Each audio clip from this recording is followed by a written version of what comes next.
E aí, pessoal, tudo bem com vocês? Eu sou o Aaron, eu sou especialista em ciência de dados e hoje a gente vai falar sobre os Transformers. Então, dando sequência àquela nossa série, né, de vídeos sobre inteligência artificial, na última aula a gente falou sobre os encoders, sobre os decoders, a gente vem de uma sequência ali onde a gente apresentou as redes neurais recorrentes, a gente apresentou o LSTM, né, ou Long Short Term Memory, e agora a gente vai introduzir os Transformers.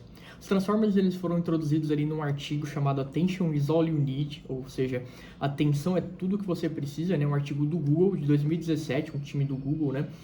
Que escreveu esse artigo, introduziu esse conceito. Os Transformers eles vêm ali para substituir as redes neurais recorrentes, né? Os LSTMs, enfim, arquiteturas baseadas ali nessas redes neurais com recorrência, né? De memória que tinham alguns problemas, principalmente a manutenção da memória de longo prazo, né? E também, né, além da questão da memória de longo prazo, tem a questão de paralelismo de processamento. Isso é muito importante pela complexidade, né, que se dá ali, principalmente durante o treinamento desses modelos. Então, quando a gente consegue paralelizar esse treinamento, né, os processos desse treinamento, a gente consegue acelerar muito o nosso processo. E isso torna-se possível, né, a gente utilizar ali as memórias de processamento paralelo, como por exemplo as GPUs, né, ou seja, os processamentos também de processamento paralelo. Com isso, a capacidade, né, de um transformer ela é muito maior do que a desses modelos ali recorrentes, principalmente quando a gente está falando de linguagem, né? Outra questão que é bastante interessante é a questão da atenção, né, que é exatamente um dos principais termos ali que é introduzido nesse artigo. A atenção, quando a gente fala ali de atenção, basicamente a gente começa a trazer mais peso para aquela informação que ela é mais relevante dentro de um texto ou dentro de uma imagem ou coisa do tipo. Isso muda um pouco o paradigma, né, de como esses sistemas eles funcionam, principalmente ali pelo fato de eu não precisar ficar carregando toda vez aquela memória de informações que vão ser inúteis ali na frente, né, do meu processo. Os LSTMs resolvem isso em parte, mas vocês vão ver aqui que esse mecanismo de atenção, né, ele é muito mais preciso, né? Então, bom, sem mais aqui perder tempo, né, explicando, vamos de fato ali mostrar uma apresentação, um pouco mais de detalhe de como as coisas funcionam. E antes de mais nada, não esqueçam de compartilhar esse conteúdo, não se esqueçam de se inscrever no canal, não se esqueçam de ativar as notificações. Os comentários que vocês deixam aqui no vídeo é bastante importante, principalmente para o YouTube, que ele entende, né, que os comentários eles trazem ali uma relevância maior pro conteúdo. E caso você goste, né, do conteúdo produzido aqui, considere também deixar o seu curtir aqui. Bom, então como eu comentei aqui, né, nas duas últimas apresentações, né, que a gente fez, a gente tinha ali as redes neurais recorrentes, né, que nada mais é do que eu ter uma rede neural normal, convencional ou vanilla, né, como a gente chama, e ela tinha uma recorrência de memória, né, ou seja, ela carregava a informação de memória a cada iteração que ela tinha. Essa iteração nada mais é do que um token de entrada, né, com a expectativa de um token de saída, ou seja, uma palavra entrava na minha rede neural, deveria ter uma saída com base nessa entrada, porém, como para construir uma frase, né, eu preciso de algumas informações sobre as palavras anteriores, eu tinha essa recorrência que me trazia um fator de memória, né? Obviamente que essa memória ela não tinha uma qualidade tão grande, principalmente quando a gente estava falando de grandes textos, né? E por isso surgem ali os LSTMs com duas recorrências de memória, né? Uma recorrência de memória de curto prazo e uma recorrência de memória de longo prazo, que é o que a gente comentou ali há duas aulas anteriores, né? No capítulo 3. E aí, bom, no capítulo 4 a gente traz, né, aquela questão ali sobre os encoders e decoders que vão ser completamente importantes aqui para os Transformers. Mas qual que é a grande sacada aqui, né, dessa estrutura de Transformers? Ao invés de eu ter como input uma palavra e como output uma outra palavra, né, isso vai acontecendo em recorrências, né, tempo a tempo, o que inibe a minha capacidade, primeiro, né, de fazer um processamento paralelo, porque eu sempre preciso sequenciar palavras ou tokens. E também, né, isso me traz ali uma dificuldade né, de garantir que eu consiga compreender a minha informação de toda a frase, né, de uma vez só. Né? Então, exatamente o que o Transformer se propõe a fazer é uma situação, né, onde eu tenho uma entrada completa, ou seja, eu tenho todo o texto, né, de entrada apresentado ao meu bloco ali, ao meu sistema, né, que é o Transformer, para que eu tenha ali as saída, né. E isso é importante, eu apresentar toda essa entrada, porque eu consigo entender todo o contexto dessa minha frase e dar atenção, né? Aí vem o nome ali do artigo, né, sugerido pelo Google, que é o Attention is all you need, ou seja, atenção é tudo que você precisa. Ele dá atenção àqueles pontos ali que são mais relevantes dentro da minha entrada, né, da minha entrada textual. E aí, bom, Transformer, né, ele se propõe a resolver dois problemas. Né? A memória de longo prazo, né, que ainda assim era um problema ali nos LSTMs, e principalmente o paralelismo no processamento, né, durante o treinamento desses modelos. Né? É muito importante que a gente consiga paralelizar esse processamento para que a gente ganhe principalmente tempo, mas também ganhe capacidade de processar mais informações. Né? Os LSTMs eles tinham um processo de aprendizado muito lento, porque eu não conseguia paralelizar, né? E tinha toda aquela questão do vanishing gradient, né? Que a gente comentou ali nas aulas anteriores. Né? Bom, a arquitetura apresentada, né, pelo artigo é essa arquitetura que vocês veem aqui em tela. Não se preocupem, eu sei que é uma arquitetura muito complexa. A gente vai passar por cada um desses blocos para entender melhor como as coisas aqui funcionam, né? Mas basicamente, só para a gente se situar um pouco melhor, né, em como isso se encaixa com os temas que a gente discutiu anteriormente, esse Transform ele é dividido em dois grupos, né? O primeiro grupo, que é ali onde eu faço todo o encoding da minha informação, e um outro grupo onde eu faço o decoding da minha informação. Então, aquilo que a gente comentou ali no nosso capítulo 5, né? De conseguir quebrar essa informação ou meu processo em encoder e decoder, né, essa arquitetura, né, ela foi muito importante, por mais que a gente tenha feito isso desde lá dos modelos um pouco mais simples, né, por mais que ainda assim eles sejam complexos, por exemplo, o LSTM, ele é muito importante para a conceituação do Transformers, porque ele é realmente baseado nessa estrutura. Mas calma, a gente vai passar aqui bloco a bloco, né, desse Transformer para entender melhor como isso funciona. Né? Bom, então vamos considerar aqui, né, que o bloco de encoder, ele tem duas camadas aqui, né, vamos chamar assim.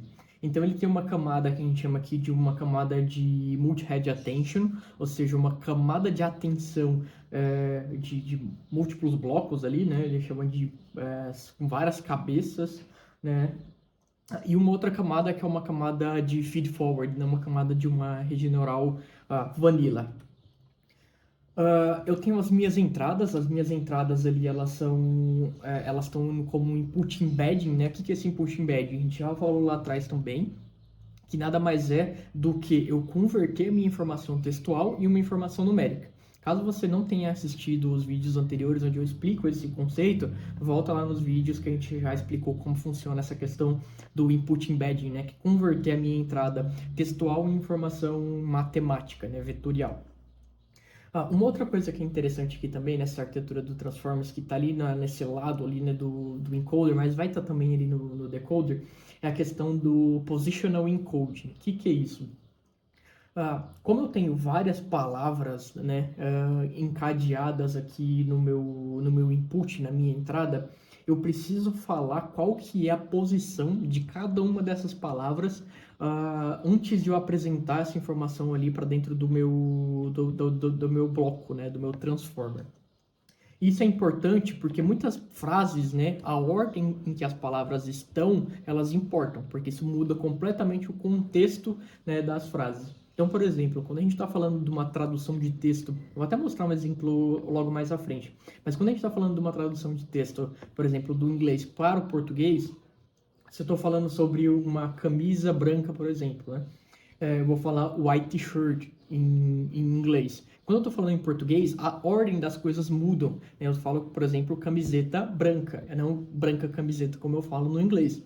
né? Então, a ordem das coisas, elas importam ali para o contexto, né, do qual eu tô apresentando a minha informação, e é exatamente por isso que a gente tem esse positional encode. E eu vou mostrar como a gente calcula, né, esse positional encode, como a gente faz, né, como a gente classifica essas posições, e a gente vai, no final das contas, ali, somar essa informação do meu positional encode, né, a minha informação ali em que eu fiz ali o embedding, né, do meu input. Eu somo essas informações para aí sim importar ali no meu encoder, né? O mesmo acontece aí do lado do decoder, porém, quando a gente olha aqui, né, a gente vê que tem duas camadas de atenção no meu decoder. Por que que eu tenho duas camadas de atenção no meu decoder? Bom, a primeira camada de atenção do meu decoder, ela existe, né, exatamente para que eu pegue a informação de output. E aí você deve estar se perguntando, né, tá, mas se eu estou imputando uma informação ainda, por que que eu tenho um output entrando, né, no meu decoder? Sendo que, em teoria, o meu input ele deveria vir do meu encoder. De fato, a sua informação ela vem do seu encoder, porém, no decoder, eu tenho a informação, como eu tenho uma saída palavra por palavra, né, no output ali, eu tenho, entre aspas, uma entrada, que é a palavra anterior em que o meu decoder apresentou, ou um começo de frase, né, que na verdade a gente usa uma tag, que é a tag EOS, que é o fim de sentença, né. Então, quando o meu encoder, ele recebe essa tag de EOS, ou de end of sentence, ali no meu input, né, ele entende que ali acabou a frase que ele tem a frase ou o texto que ele tem de entrada, né, e o meu decoder, ele inicia com o output EOS, né, end of sentence. E aí, conforme ele vai apresentando, ele vai trazendo ali palavras ou tokens nos meus outputs, essa entrada do meu output ali, ela é alterada, né. Depois eu tenho uma outra camada de atenção aqui no meu decoder. Essa camada de atenção é a que vai receber a informação do meu encoding mais da camada anterior ali de atenção, né? E aí, bom, esse resultado ele é apresentado ali para uma rede neural vanilla, né, do tipo feed forward. E aí uma coisa que é bastante interessante, que eu vou explicar logo mais à frente, também, é que, primeiro, né, vejam que a gente está falando em todas essas camadas de atenção, a gente fala de uma multi-head attention, né? Ou seja, uma camada de atenção com múltiplas cabeças, né? Isso significa que, na verdade, aqui eu tenho várias camadas de atenção que acontecem em paralelo. Então, elas recebem meu input, essas diferentes camadas de atenção, elas recebem o meu input e elas processam esse meu input de forma totalmente desligada uma da outra, né? Desconectada uma da outra. E exatamente nesse ponto eu consigo ali fazer um paralelismo, né? E isso é importante, essas várias camadas aqui de atenção, elas são importantes, porque eu vou ter pesos diferentes em cada uma dessas camadas, né? E obviamente que cada uma dessas camadas elas vão estar extraindo informações diferentes ali, ou chamando atenção para informações diferentes dentro da minha frase. Isso traz muita qualidade para o modelo.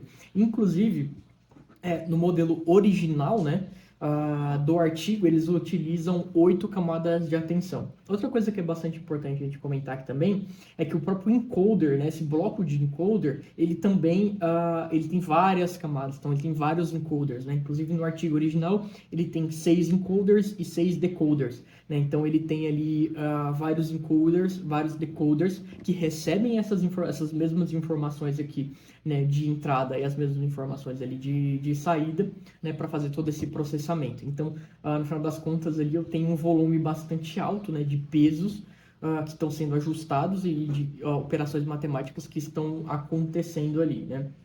E aí, bom, vamos entrar aqui um pouco melhor nessa ideia de atenção, né, de como esse mecanismo de fato ele funciona. Então, vamos considerar aqui que a gente tem 3 palavras, né, de entrada.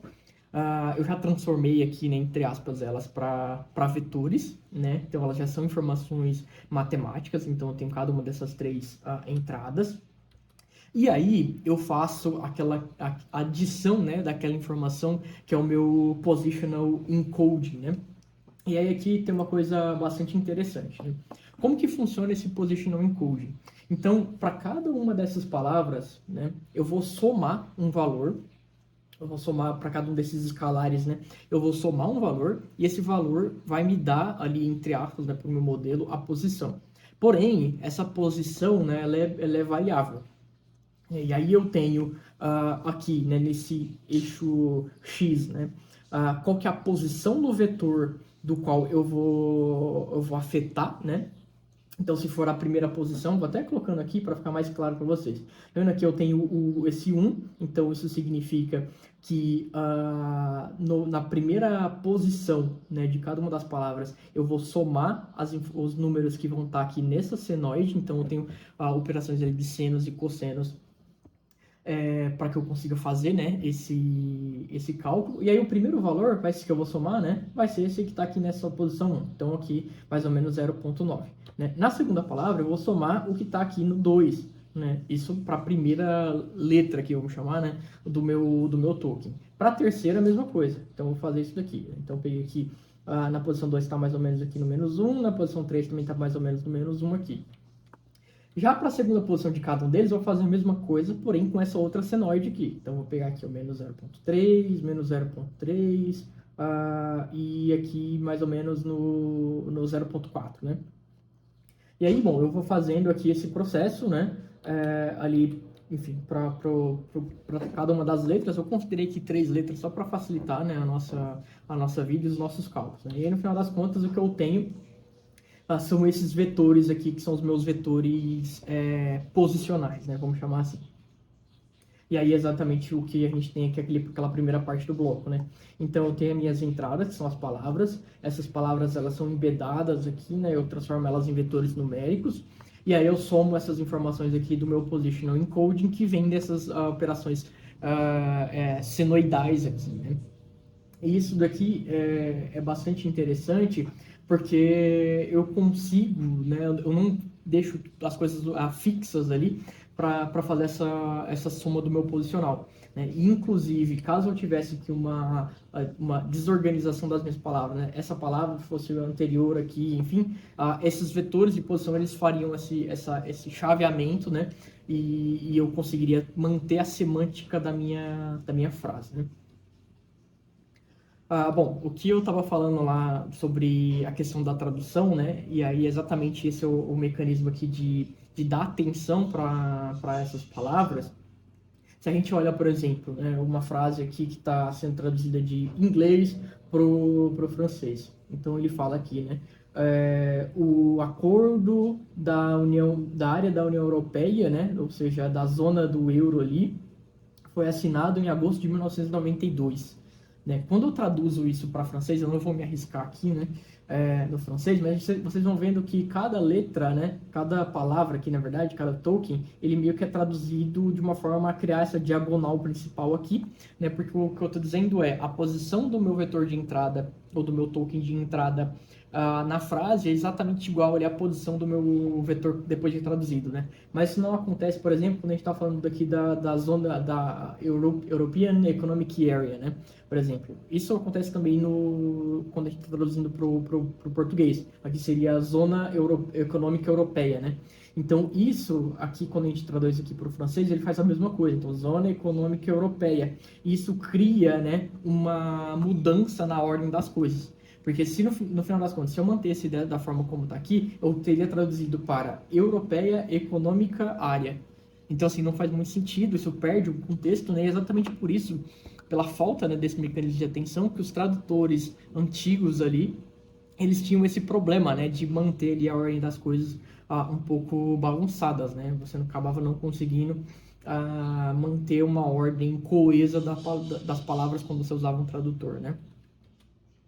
E aí, bom, olhando aqui para essa questão do mecanismo de tradução, vamos voltar lá para aquele nosso exemplo, né? Então, eu tinha aqui o meu vetor de saída ali, né, com o meu positional encode adicionado. Então, eu tinha o meu vetor embedado, os vetores embedados, né? O meu positional encode adicionado, tinha esse meu vetor de resultado.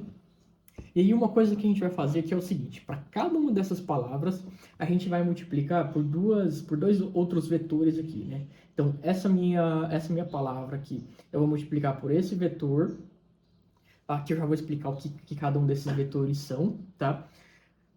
E todas as outras palavras, inclusive ela, eu vou multiplicar por um outro vetor. Pode ver que aqui são os vetores iguais, né? Então, o vetor roxo, ele é um vetor único, que eu estou multiplicando só por essa palavra, porque eu estou selecionando essa primeira palavra, e os meus vetores laranjas, eles têm os mesmos valores, né? E isso aqui é o que a gente chama ali de queries and keys. O que é isso, tá? Aqui eu já tenho os resultados, né, do meu vetor, desse meu vetor multiplicado por esse, eu tenho esse resultado, esse meu vetor multiplicado por esse, eu tenho esse resultado, esse vetor multiplicado por esse, eu tenho esse resultado, esse vetor multiplicado por esse, eu tenho esse resultado. E eu vou fazer esse mesmo processo depois para essa palavra, né? Então eu vou fazer esse vetor vezes esse e vou gerar todos os keys, esse vetor vezes esse e vou gerar depois todos os outros keys ali para cada uma dessas palavras, né? E aí, o que são essas queries and keys, né? Isso é muito importante porque isso faz parte ali desse mecanismo de atenção para minha entrada, né? Então, eu estou comparando cada palavra da minha frase, né? Que é essa query aqui, então, por exemplo, né? Eu estou comparando essa palavra e eu vou comparar ela com ela mesma e com todas as outras para que eu busque uma similaridade entre essas palavras.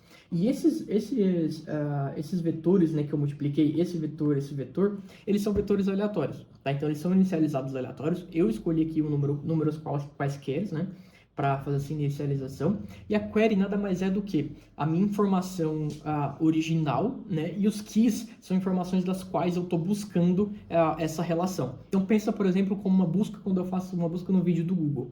Eu digito um texto, né, que seria a minha query, né, e eu tenho vários resultados que seriam as minhas keys. E aí, a partir da minha query, eu faço uma correlação com cada um dos resultados para buscar, para entender, né, se aquela consulta que eu fiz, aquela query que eu fiz, ela tem relação ou similaridade com cada uma daquelas keys, né, que é exatamente o que a gente faz, né, para cada uma das palavras. Eu estou usando aqui só como exemplo, tá? Eu estou fazendo essa busca somente com a primeira palavra em relação às demais, mas isso precisa ser feito palavra a palavra, tá?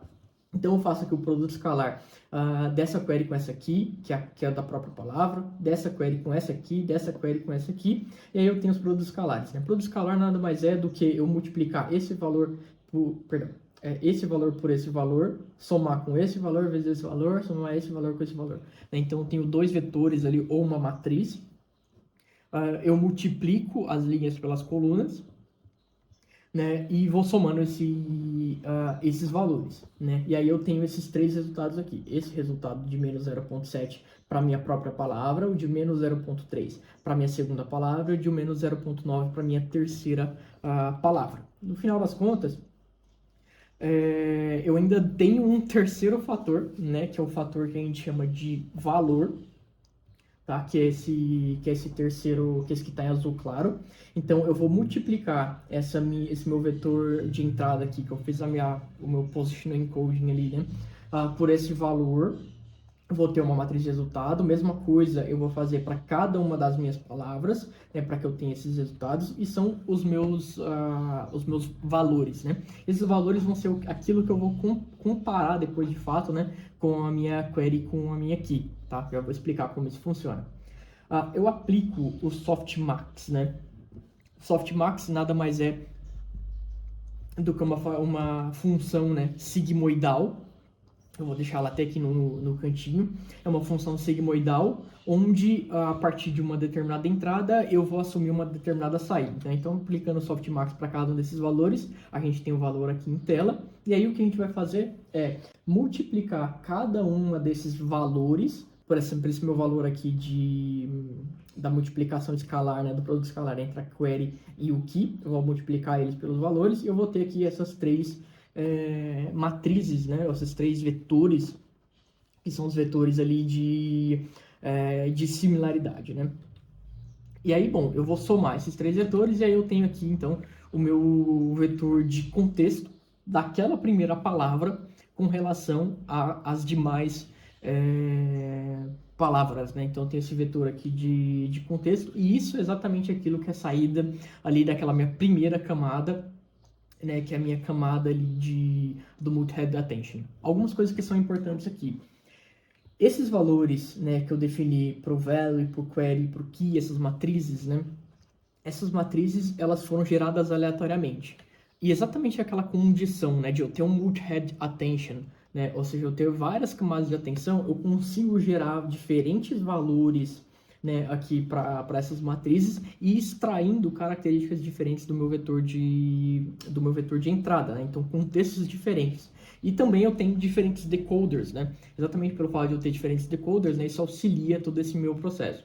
Algumas outras coisas aqui que são interessantes é que para fazer a similaridade, né, da query do key, a gente utilizou aqui simplesmente um produto escalar. Mas muitas vezes, muitos dos sistemas utilizam ali a similaridade de cossenos, né? Lá da álgebra linear, a gente tem dois vetores, eu calculo, né, a similaridade de cosseno entre eles, e aí, a partir disso, né, eu consigo definir se ele tem maior ou menor similaridade entre eles. Aqui a gente só simplesmente fez o produto escalar, né, para que eu consiga ter ali um vetor, um escalar, né, de similaridade entre eles e multiplicar ali pelo value, que seria o valor real, né, de fato ali do meu resultado. Depois eu somo tudo isso para ter ali minha matriz, ou meu vetor de contexto de entrada, né.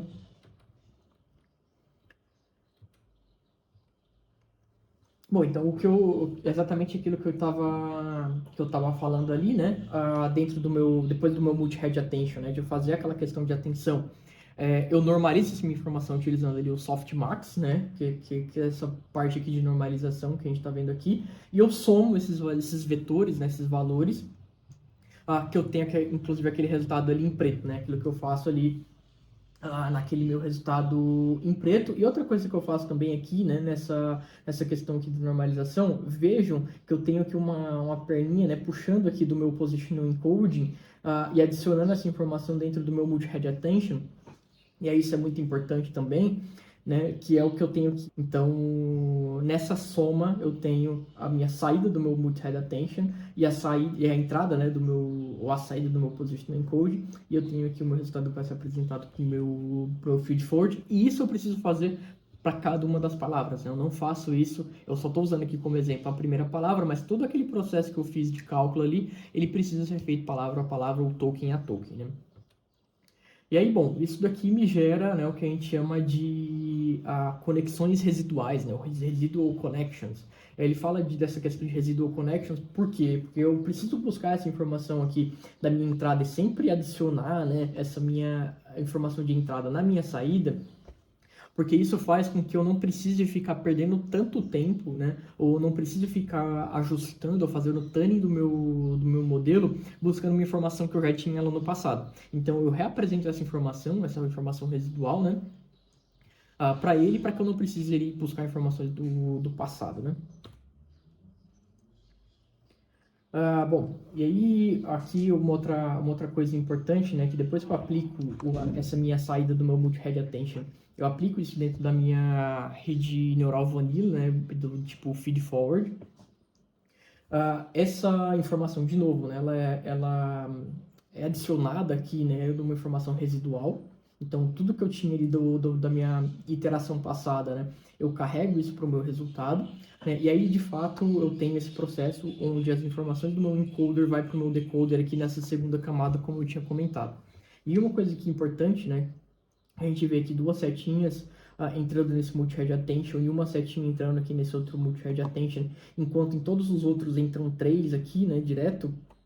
Isso se dá por causa daqueles três valores, né, que a gente recebe, que são os valores da minha entrada multiplicado pela minha matriz de value, pela minha matriz de key e pela minha matriz de query, né? Então aqui a gente tem exatamente o mesmo processo, né? A única diferença é que a minha informação aqui da query ela vem daqui e a minha informação de key value ela vem do meu encoder, né? E aí, bom, do meu decoder aqui, mesma coisa, né? Uma vez que eu apliquei primeiro a minha primeira camada de attention, eu passo essa informação, adiciono aqui a informação do meu positional encoding de volta para a minha saída do meu multi-head attention. Eu passo para o novo multi-head attention, recebendo informações do meu encoder e recebendo a informação que veio do meu multi-head attention, né, de fato.